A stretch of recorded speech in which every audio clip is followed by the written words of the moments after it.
Voilà, nous venons d'entendre ce qui s'est passé le matin de Pâques.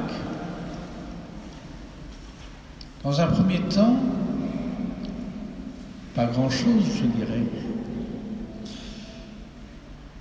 Voilà, Marie-Madeleine, la première, qui se rend au tombeau. Elle voit que la pierre a été roulée, enlevée de l'entrée du tombeau. Et elle pense qu'on a enlevé le corps de Jésus. Elle vient l'annoncer aux apôtres. Pierre et Jean, le disciple bien-aimé, se mettent à courir pour aller constater les faits. Voilà, donc il y en a un plus jeune qui court plus vite, c'est normal. Jean, le disciple bien-aimé, mais aussi c'est normal, il attend que Pierre soit arrivé. Il le laisse entrer d'abord dans le tombeau. Et là, que voit-il? Simplement le linceul et le suaire qui servait de mentonnière, donc à leur place, comme si le corps de Jésus s'était évaporé, passé à travers les linges sans qu'il soit déplacé. Et ici, c'est le témoignage de disciple bien-aimé de Jean qui est recueilli dans cet évangile. Il est dit, il vit et il crut. Oui, il voit le tombeau vide et il croit.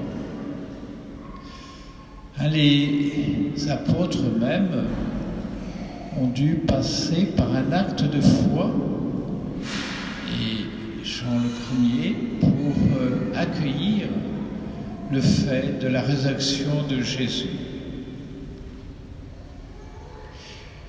Un acte de foi éclairé par l'Écriture.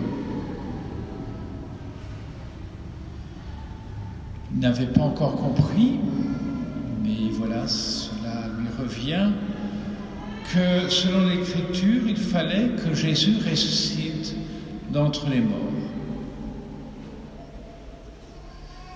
Voilà, donc cette foi éclairée par l'Écriture et la constatation que le corps de Jésus n'est plus là. Alors bien sûr, ensuite, les apôtres verront Jésus ressuscité, mais toujours, en quelque sorte, de façon furtive. Jésus apparaîtra, mais ne restera pas au milieu d'eux. Aussitôt, il disparaît. Mais surtout, il les envoie, lui, Jésus ressuscité, être les témoins de la résurrection auprès de tous les hommes, jusqu'aux extrémités de la terre. Et dans la première lecture, nous avons entendu justement Pierre qui rend témoignage auprès d'un centurion romain, un païen, mais qui désire connaître Jésus et être baptisé. Donc c'est juste avant son baptême que Pierre lui résume quelle était la vie de Jésus, cet homme qui est passé en faisant le bien, en guérissant tous ceux qui étaient sous le pouvoir du diable. Et oui, Dieu était avec lui. Donc, Saint Pierre dit, voilà, nous avons été témoins de ce que Jésus a fait au cours de sa vie, de son enseignement, de ses actions. Mais il en arrive bien sûr au moment crucial, c'est le cas de le dire, où Jésus a été arrêté, a subi sa passion et mort. On l'a supprimé en le suspendant au bois de la croix. Et tout aurait pu s'arrêter là. Mais il ajoute, Dieu l'a ressuscité le 3e jour. Et il s'est manifesté, Jésus ressuscité à nous, qui Dieu avait choisi d'avance pour être témoins de Jésus ressuscité. Voilà. Et Pierre qui annonce cette résurrection au centurion Corneille. Il ajoute, il conclut ainsi, quiconque croit en lui reçoit par son nom le pardon des péchés. Il s'agit bien là aussi d'amener les gens à la foi. Jean dit si bien vu, mais il vit, il crut. Ici, toujours en s'appuyant sur le témoignage de l'Écriture, de la parole de Dieu. C'est à Jésus que tous les prophètes rendent ce témoignage, dit saint Pierre. Et nous sommes témoins, dit Pierre. Nous avons connu Jésus et nous l'avons vu ressusciter pour que Corneille et nous tous, nous croyons en Jésus et que nous recevions le pardon du péché, que nous soyons libérés de l'emprise du mal. Voilà, nous voyons ainsi, en quelque sorte, les ingrédients qu'il y a à mettre dans la marmite pour la formule magique qui nous fait croire en Jésus ressuscité et recevoir sa force invincible, sa force victorieuse des ténèbres du péché, du mal et de la mort.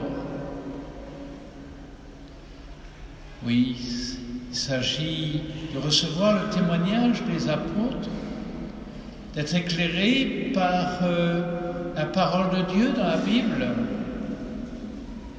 et puis d'un acte personnel,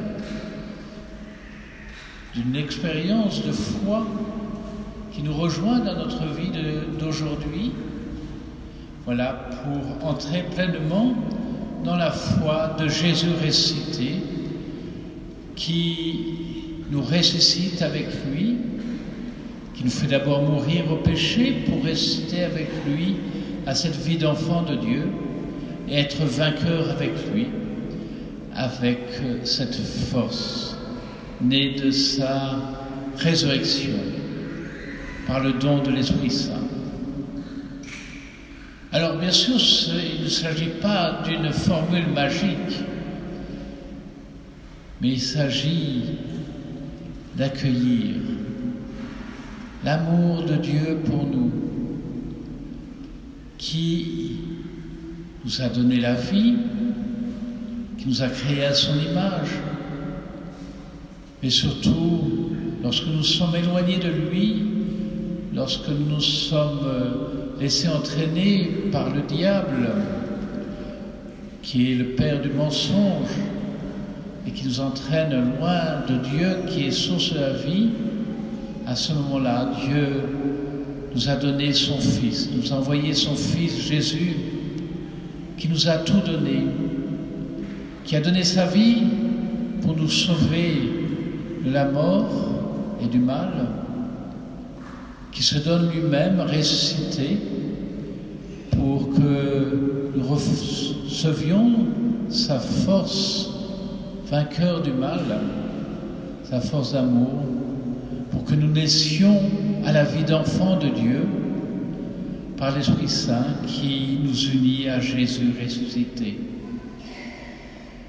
Voilà, vous qui allez être baptisés, les enfants, voilà, vous allez recevoir cette force de Jésus ressuscité, qui vous donnera par son esprit d'apprendre à vivre en enfant de Dieu, comme lui est le Fils éternel de Dieu. Alors oui, il s'agit de croire à la suite de Jean, le disciple bien-aimé, d'accueillir le témoignage des apôtres, de nous nourrir de la parole de Dieu, de nous laisser illuminés par cette parole, éclairés par cette parole, pour mieux toujours la comprendre et la vivre. Voilà, c'est cela la vie de baptisé, c'est cela la vie des chrétiens, des enfants de Dieu. Et on le vit bien sûr chacun personnellement, mais tous ensemble, dans la grande famille que Jésus ressuscité rassemble, l'Église, l'ensemble des chrétiens. Oui, il vit et il crut. C'était dit de Saint Jean, le disciple bien-aimé. Or, chacun de nous est disciple bien-aimé de Jésus. Et Jésus ressuscité vient à notre rencontre et nous appelle à croire et à vivre unis à lui, en enfant de Dieu, dans sa lumière, pour être vainqueur de toutes les ténèbres du mal et pour être aussi auprès des autres les témoins de Jésus ressuscité, de cette joie et de cette lumière qui a jailli du tombeau le jour de Pâques.